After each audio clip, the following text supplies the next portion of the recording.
Hello, my name is Colin and in this video I'm going to tell you a bit about myself. I'll first describe my public self, the image of myself that I project to the outside world for others to see. I will then show my private self, the components of my character that I alone perceive and keep secret from the outside. In tandem, these two aspects come together to create the identity of the person you see before you.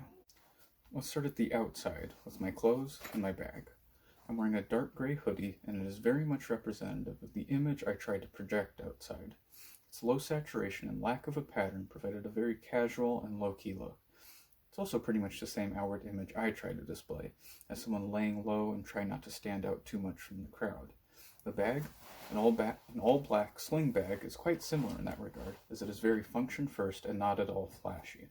It is much like myself, trying to perform their job without getting in anyone else's way.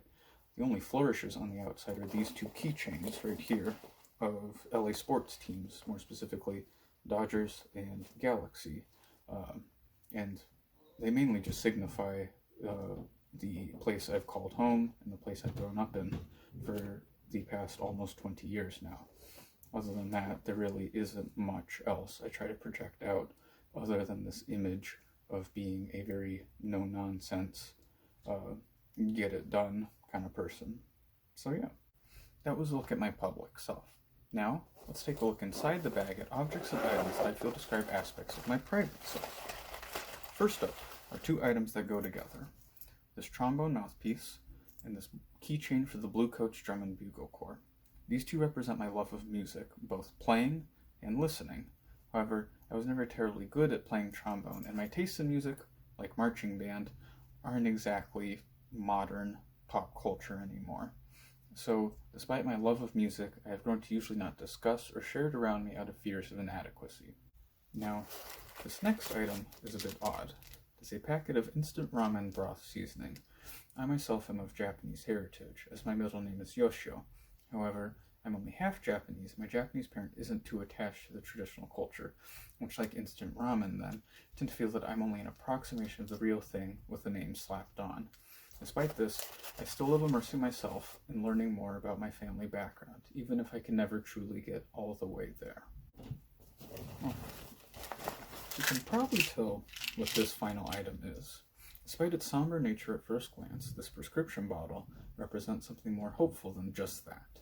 I've had sudden health issues pop up over the past few years that jeopardize both my academic future and career prospects.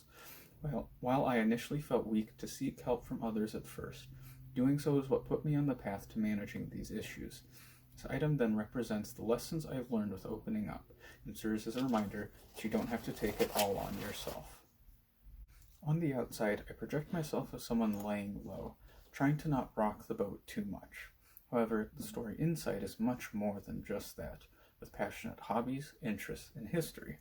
With that in mind, and regardless of the progress I've made in my life, there are still times I don't feel really comfortable sharing it all with the world due to believing I can't measure up to others and that I would cause them too much trouble in trying to do so. In previous stages of my life, I would have written my interests or attributes off as being weird or funky. Now, I'm at least at the point where I've accepted my hobbies and traits, no matter how eccentric, as just being myself and learning to love it all. Thank you for watching.